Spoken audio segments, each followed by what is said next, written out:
He's not running for president. So we understand. We know that right now. Could change. But Sarah Palin is poised to play a very key role in the Republican race, as we have seen over the last several months. We're glad you're with us, everybody. As we start a new hour, I'm Jenna Lee. I'm John Scott. All the Republican candidates are fighting over who the true conservative is in this race. Governor Palin calls Mitt Romney a great candidate, but says she's unsure of his conservative credentials. And with Rick Santorum's recent surge, the former Alaska governor tells Fox News if the GOP convention is brokered, she would do whatever she could to help. We're going to talk more about all these issues with Sarah Palin, the former governor of Alaska, former vice presidential candidate, and Fox News contributor. And wow, what a run, really, over the last couple of years. I was taking a look 4 years ago in our past election cycle to see what was going on with Governor Palin 4 years ago. And apparently it wasn't anything about vice president, but an iron dog. Yes. Race in do you remember Yes. that 4 years ago today? I do. I remember that Todd broke his arm on the trail and finished the race 400 miles later, finished up crossing the finish line in Fairbanks. Can you believe what's happened in the last 4 years? A lot has changed in 4 years. Yeah, a lot has changed in our country, too. Yes. So you have been quoted as saying, in fact, you said it right here on Fox, that you're not convinced that Mitt Romney is conservative. Do I have that right? I mean, that's an accurate quote. I have said that the convincing argument from Mitt Romney, really from any of the candidates yet, has not yet been absorbed and accepted by most GOP and independent voters, and that's evidenced by the 30% mark of approval and poll numbers that nobody seems to really be able to get over yet. So what would it take to convince you? I mean, what would he have to do to convince you that he's a conservative in the mold that you like? Well, and I'm not just picking on Mitt Romney. Hopefully I'm not picking on any of them. So you know, let's broaden that conversation and let's encourage all of these candidates to start talking about what they will do to contrast their ideas, their policies that they would implement against Barack Obama's failed policies. Let's talk about how the debt is undermining the value of our dollar and how the right priorities within a budget have got to be discussed instead of in that GOP horse race, just kind of the picking on each other and getting down in the minutia, some inside baseball stuff within the party. Let's start talking, these candidates, about what it really means to be a constitutional conservative, understanding the enumerated powers within the Constitution and how our current president has violated those. Let's pick up off of a little bit, because we've talked about it happening now with a slew of different guests about how the Republican candidate cannot just define himself as not President Obama. And it seems like there is a little bit of a race of who's the most conservative of them all, right? A little Snow White complex of that. So what defines a conservative, especially in this race in 2012? What defines a true conservative? Yeah. Well, you know, and I'm used to that kind of argument, too, who is most conservative, because up there in Alaska and in many western states, it's kind of, you run on that, my mama's more conservative than your mama, and it's a badge of honor to be independent and to want to empower the individual and our small businesses, because that's the foundation of America. And if our candidates then would start talking about their true beliefs and their record that reflects what they have done to really bolster the individual, the decisions that we can make for ourselves, knowing that government and politicians, they shouldn't be making so many decisions for us. We're capable of doing that ourselves.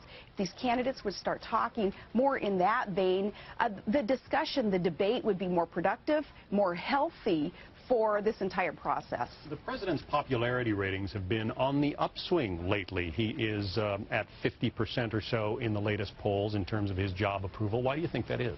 Because the media is relaying these numbers that I do not believe are accurate when it comes to job creation. I still think that this is a jobless recovery that is affecting America right now. Yes, it's 8.3% unemployment rate, which is an improvement from a year ago, but it's still a lot worse than when Barack Obama took over.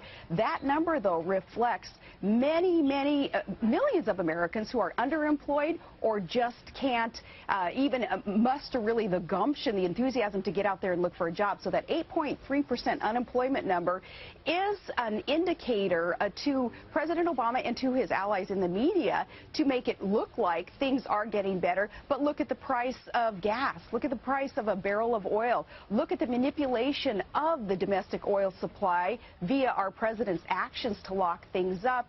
And you start getting a clearer and truer indicator of how the economy is going. Not long ago, Mitt Romney led the president in a hypothetical matchup in the polls. Now he is down. Mitt Romney is down 7, 8 points even below the president. Some observers say that's because Mitt Romney, Newt Gingrich, Rick Santorum have been engaged in this circular firing squad where they're all attacking each other. Do you agree?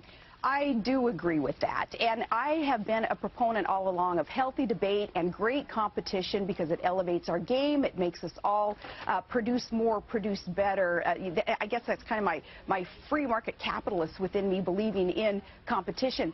However, when we are losing sight of the main thing, and the main thing is candidates start talking about the solution, start talking about the alternative to Barack Obama's failed policies, then it doesn't do us a whole lot of good to have these internal and the firing squad just shooting at each other. It doesn't do the voters a lot of good, and in fairness to the voters, they need to shift the discussion now, start talking proactively about what they will do to get the country on the right track. So 4 years ago, you were rooting for your husband on this race, this Iron Dog race. You were governor of Alaska. Now we're in a new election cycle, and you have a different role. But it's yet undefined. What role would you like in the Republican Party and in American politics overall? Well, first, personally, I'm still rooting for my husband, and the Iron Dog race kicks off on Sunday. And, you know, my heart's still there in Alaska, in those type of competitive ventures, too. But in the world of politics, I think that I can be an example of you don't need a title to make a difference.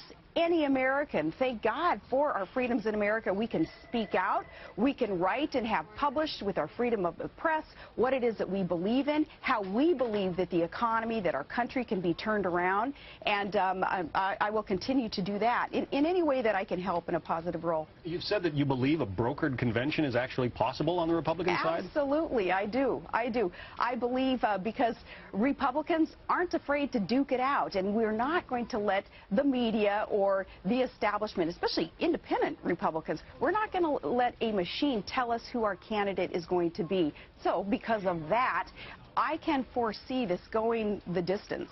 A machine, is that a criticism of Mitt Romney's organization? Not necessarily his. It's a criticism of those who embrace the status quo, though, and want a lot of the independent, those who believe that, again, that we're smart enough to make our own decisions for our families, for our businesses.